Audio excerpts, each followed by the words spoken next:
Are you allowing employees to confirm any purchase order without control? That can lead to overspending, unauthorized purchases, and serious financial risk.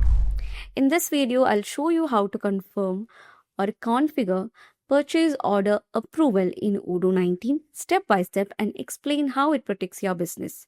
Without coding, no customization, just simple configuration. Let's get started. The very first thing is why purchase order approval. So before that, let's move on to the purchase module. Okay. Now, let's understand the problem before configuring. Okay. In many companies, buyers create purchase order, they directly confirm them, and vendors receive confirmed orders immediately. But what if the amount is too high? The budget is exceeded, the purchase wasn't planned. That's where approval control becomes essential. So now let's configure it. For that, like you have to enable the purchase order approval. Okay, for that you have to go to the configuration and click on the settings. Okay, and then you have to find the orders section in the settings. So here you can see the orders, and then you have to enable the purchase order approval. So it's already enabled in my case, but if you are enabling it, right now you have to specify the minimum amount. Okay, so here, like you have to define the minimal amount or minimum amount.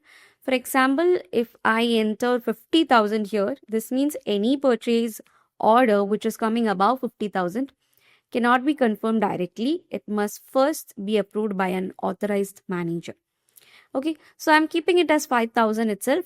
And once the configuration is done, you have to click on save. So right now I haven't done any changes, so I'm not saving it. Okay, so in your case, it's not like that. You have confirmed it, so you have to save it. Okay, so next is to create a purchase order below the limit. Okay, we are going to try one creating below the limit. So for that, you have to go to the purchase order and create one. Okay, so before that, we have certain things to do. Now, this person, that is Michelle admin, as the name indicates, he's an admin. So I'm logging out and logging in as a normal user, a person who has a user access over the purchase module, which is marked demo. So I'm not let's go back. Yeah, here's the purchase module. Let's create a new RFQ. Okay, so for that, click on the new, choose the vendor. So I'm choosing Gemini Furniture, and here let's add the product, which is customizable desk. The quantity is 1, and here I'm setting the unit price as 500 maybe. So here let's make it to 4, which is 2,000. So we've set the limit as 5,000. So obviously this is below the limit. So now let's try whether we can confirm it. See, from here the confirmation is possible, and now that has become a purchase order. Okay, so this is something which is below the limit. So I've already added a vendor, added a product, and you have to ensure that the limit, this is lesser than the limit. Okay, like you can see the order confirms immediately because it's within the allowed limit. Okay, now let's try to create something which is above the limit. So I'm clicking on new again. Let's add a vendor. Okay, this time I'll make the total exceed 50,000. So let the vendor be ready mat. I'm adding the product. So here you can search for a product. I'm adding customizable desk, which is of the quantity 1. I can increase the quantity if needed.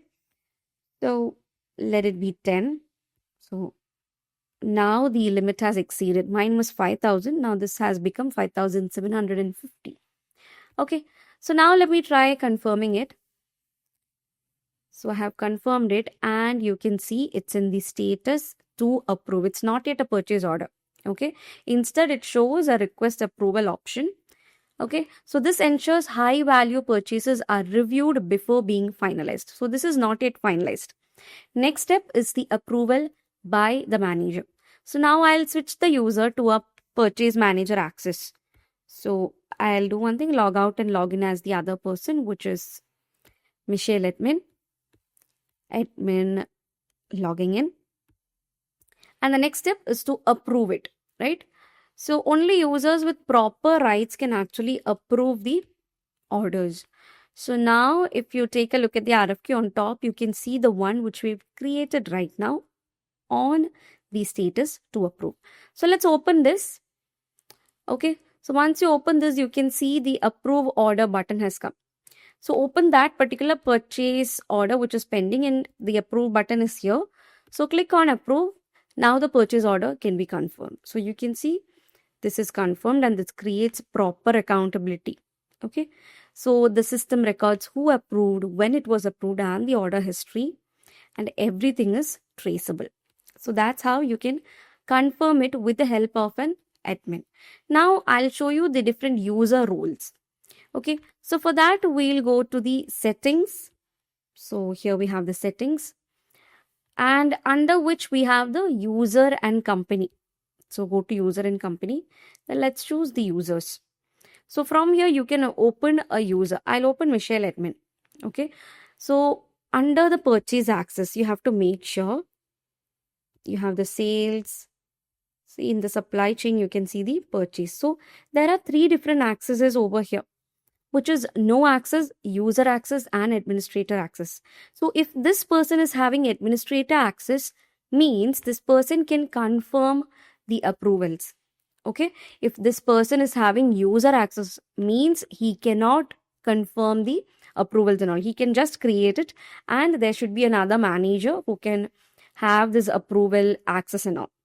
Okay. So a manager can approve high value orders over here. And this role-based control ensures proper separation of duties. So that's how you do it. And then comes the real business scenario. So in that case, let's imagine a real scenario where your company is growing, multiple departments are purchasing materials. I'll just go back. And without approval control means anyone could confirm expensive orders without approval enabled, right? So large purchases are reviewed, budgets are protected, and financial discipline improves here in this case. So this small setting can prevent major financial mistakes. So purchase order approval in Odoo 19 is simple to configure, but the impact on financial control is huge. If your organization handles high value purchases, this feature is not optional, it's essential. So if you found this tutorial helpful, like, share, and subscribe for more practical Odoo 19 training videos. That's it, guys. Thank you so much for watching, and see you guys in the next video.